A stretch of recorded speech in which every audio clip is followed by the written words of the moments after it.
क्या आप जानते हैं गणेश चतुर्थी के चंद्रमा के दर्शन मात्र से मनुष्य कलंकित होता है? लेकिन क्यों?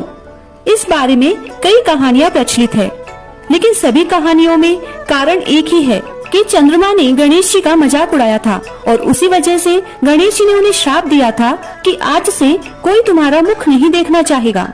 लेकिन सभी प्राणियों के कष्ट व देवताओं की प्रार्थना से गणेश जी ने चंद्रमा को वरदान दिया कि चंद्रमा श्राप से मुक्त तो हो जाएगा, लेकिन भाद्रपद की शुक्ल पक्ष की चतुर्थी को जो कोई भी चंद्रमा दर्शन करेगा उस पर चोरी आदि का झूठा लांछन लगेगा।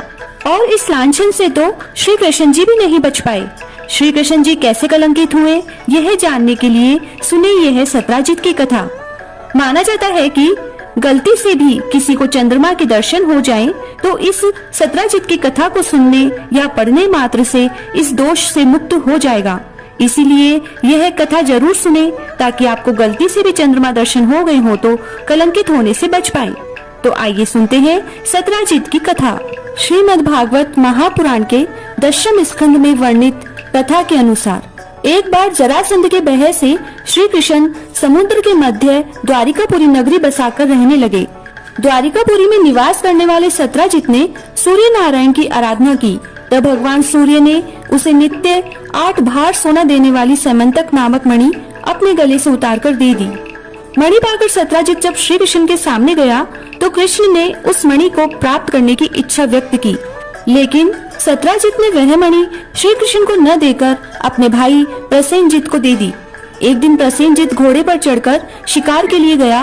वहाँ एक शेर ने उसे मार डाला और मणि ले ली। इसके बाद रीछों का राजा जामवंत ने उस शेर को मारकर मणि ले ली और अपनी गुफा में चला गया।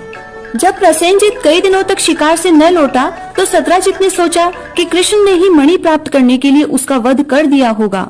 अतः बिना कोई सबूत जुटाए उसने प्रचार कर दिया कि श्री कृष्ण ने प्रसेनजित को मारकर समंतक मणि छीन ली है। लोक निंदा के निवारण के लिए श्री कृष्ण बहुत से लोगों के साथ प्रसेनजित को ढूंढने वन में गए। वहाँ उन्हें प्रसेनजित को शेर द्वारा मार डालना और शेर को रीछ द्वारा मारने के चिन्ह मिल गए। रीछ के पंजों के निशान के आधार पर खोज करते करते वे जामवंत की गुफा के भीतर चले गए। वहाँ उन्होंने देखा कि जामवंत की पुत्री उस मणि से खेल रही है। श्री कृष्ण को देखकर जामवंत उनसे युद्ध करने लगा। इधर गुफा के बाहर श्री कृष्ण के साथियों ने उनकी 7 दिन तक प्रतीक्षा की। फिर वे लोग उन्हें मर गया जानकर पश्चाताप करते हुए द्वारिकापुरी लौट गए। इधर 21 दिन तक लगातार युद्ध करने पर भी जामवंत श्री कृष्ण को पराजित न कर सका। तब उसने सोचा ये अवतारी पुरुष है, और यह पुष्टि होने पर उसने अपनी कन्या का विवाह श्री कृष्ण के साथ कर दिया और मणि दे दी। श्री कृष्ण जब मणि लेकर वापस आए तो सत्राजित अपने किए पर बहुत लज्जित हुआ। इस लज्जा से मुक्त होने के लिए उसने भी अपनी पुत्री का विवाह श्री कृष्ण के साथ कर दिया। कुछ समय बाद श्री कृष्ण इंद्रप्रस्थ गए। तब अक्रूर तथा ऋतुवर्मा की राय से शतधन्वा यादव ने सत्राजित को मारकर मणि अपने कब्जे में ले ली। सत्राजित की मौत का समाचार जब श्री कृष्ण को मिला तो वे तत्काल द्वारिका पहुँचे। वे शतधन्वा को मारकर मणि छीनने को तैयार हो गए। इस कार्य में सहायता के लिए बलराम भी तैयार थे। यह जानकर शतधन्वा ने मणि अक्रूर को दे दी और स्वयं भाग निकला।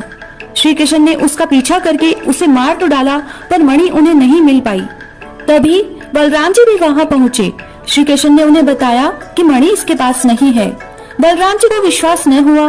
वे अप्रसन्न होकर विदर्भ चले गए। श्री कृष्ण को द्वारिका लौटने पर लोगों ने उनका भारी अपमान किया। तत्काल यह समाचार फैल गया कि समंतक मणि के लोभ में श्री कृष्ण ने अपने भाई को भी त्याग दिया। श्री कृष्ण इस अकारण हुए अपमान के शोक में डूबे थे कि वहाँ नारद जी आ गए। उन्होंने श्री कृष्ण को बताया कि आपने भाद्रपद माह के शुक्ल पक्ष की चतुर्थी के चंद्रमा का दर्शन किया था, इसी कारण आपको इस तरह लांछित होना पड़ रहा है। श्री कृष्ण ने पूछा, चौथ के चंद्रमा को ऐसा क्या हो गया है जिसके कारण उसके दर्शन मात्र से मनुष्य कलंकित होता है? तब नारद जी ने बताया, एक समय चंद्रमा ने गणेश जी का मजाक उड़ाया था। इस कारण क्रोधित होकर गणेश जी ने चंद्रमा को श्राप दिया था कि भाद्रपद शुक्ल चतुर्थी को जो भी चंद्रमा का दर्शन करेगा उसे चोरी आदि का झूठा लांछन लगेगा। लेकिन प्रत्येक द्वितीया को चंद्रमा के दर्शन करने और सिद्धि विनायक व्रत करने से सारे दोष से मुक्त हो जाएगा। और माना जाता है कि यह व्रत ना भी करे और इस कथा को पढ़े या सुने तो भी मनुष्य कलंक से मुक्त हो जाता है। इसलिए गणेश चतुर्थी पर यह कथा जरूर सुने, ताकि गलती से भी चंद्र दर्शन होने पर आप कलंकित होने से बच जाएं। और साथ ही इस वीडियो को सभी के साथ शेयर करें, जिससे बाकी लोगों को भी इसका लाभ मिल सके। जय गणेश जी महाराज की।